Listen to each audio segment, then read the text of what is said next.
Welcome to The Explainer. Today, we're embarking on what I think is just an absolutely incredible thought experiment. We're going to be looking at the ethical implications of applied psychic phenomena, often referred to as Psi, and the mind-bending concept of survival beyond death. We're going to navigate through some of the most profound, thought-provoking questions about what actually happens when the unknown suddenly becomes a very real, tangible part of our daily lives. So, what if psychic abilities were scientifically proven tomorrow? Just imagine that for a second.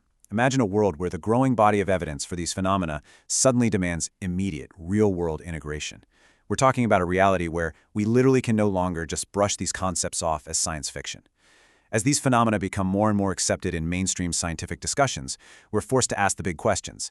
How do we apply them responsibly? And honestly, what happens to society when abilities that challenge our fundamental understanding of reality become everyday tools that we can actually use? Okay, let's dive into this structure and map out the ripple effects of this speculative reality. We're going to cover defining the unknown, privacy and spontaneity, sector disruptions, social equality, ethical frameworks, and finally, the future of Psi. Starting with Section 1, Defining the Unknown. First up, we need to clearly define Psi. This encompasses psychic phenomena like telepathy, precognition, and psychokinesis. Now, what's really crucial here is that we aren't talking about parlor tricks. If fully realized, these are abilities that fundamentally challenge our current understanding of physics, communication, and even time itself. And while these phenomena aren't fully understood yet, our source material highlights that there is a growing body of evidence supporting their existence. The second they exist in the real world, we absolutely have to figure out how to navigate them. And that brings us to our second core pillar, survival. This is the concept that human consciousness actually continues after death. This might mean we could communicate with the deceased, or perhaps consciousness just exists in some entirely different form. Think about how this idea fundamentally alters how we view life, death, and human connection as a whole. Between Psi and survival, we've really set the stage for some incredibly profound ethical challenges. Moving right along to Section 2, Privacy and Spontaneity. I want you to take a moment and really internalize this direct question. If someone can read your thoughts, what happens to your autonomy? One of the most fundamental ethical issues we face here revolves around consent and privacy. If telepathy allows someone to just read another person's thoughts or incredibly private emotions without their permission, what does that actually mean for our inner sanctuary? How can we possibly ensure an individual's autonomy is respected in a world where silent, completely invisible psychic communication is a reality? But, it's not always an intentional intrusion. Sometimes Psi just happens spontaneously. Let's walk through the ethical chain of events for spontaneous Psi. Step 1, someone has a sudden precognitive dream or a totally unexplainable insight.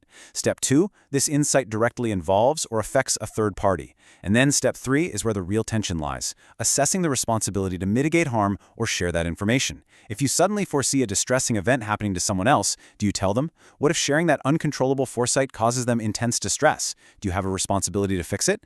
It is a massive ethical burden placed right on an individual's shoulders entirely without their consent. All right, shifting gears to Section 3, Sector Disruptions. And this brilliantly illustrates the high contrast juxtaposition between different fields.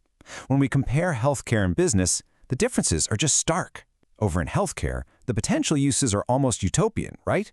Diagnosing tricky conditions, detecting deep physical imbalances, or quickly accessing emotional states. But the major risks? Accuracy and safety.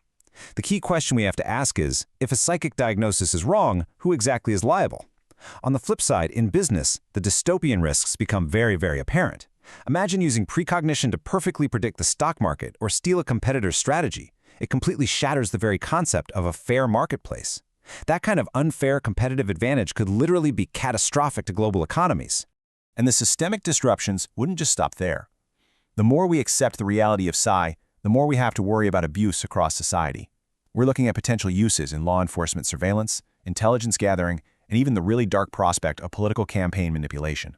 To prevent this, we would desperately need strict ethical guidelines. We would absolutely need rock-solid informed consent protocols in any therapeutic or investigative contexts.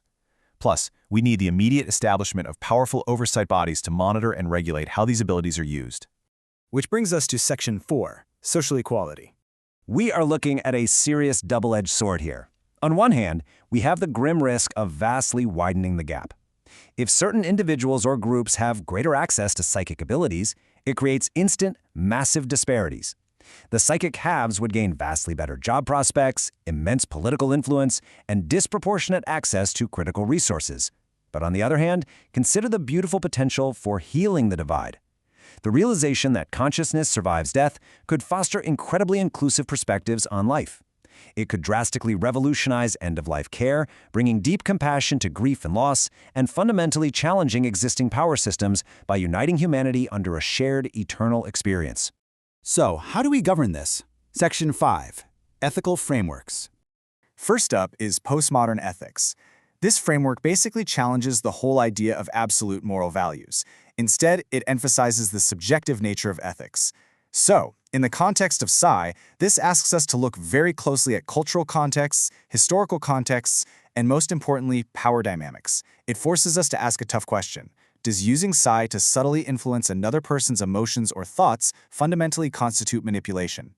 Next, we have utilitarian ethics. You can kind of think of this as mathematical morality. It states that actions are ethical if they promote the greatest happiness for the greatest number of people. So under this framework, using Psi to radically improve healthcare or predict and prevent natural disasters, entirely justified. However, it still strongly warns that the potential harms, like manipulating financial markets or exploiting personal relationships, have to be weighed really carefully against those massive benefits. Now let's contrast that with deontological ethics.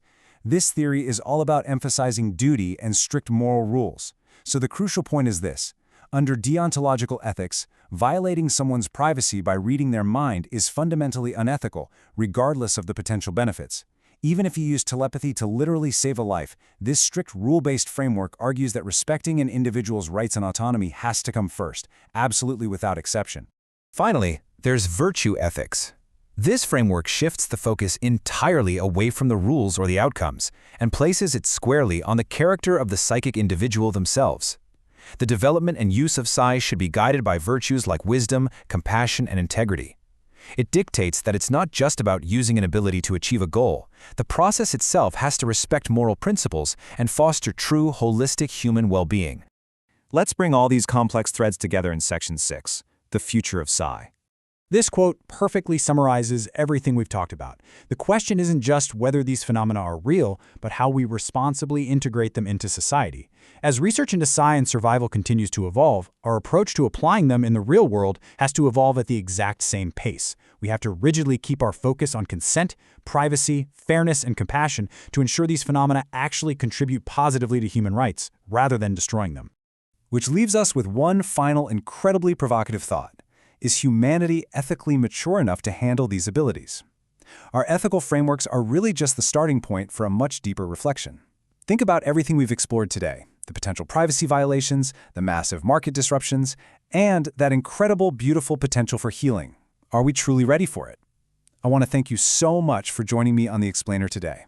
I really hope this structured journey sparked your curiosity and left you wanting to explore the profound mysteries of the human mind even further. Until next time, keep learning and keep asking the big questions.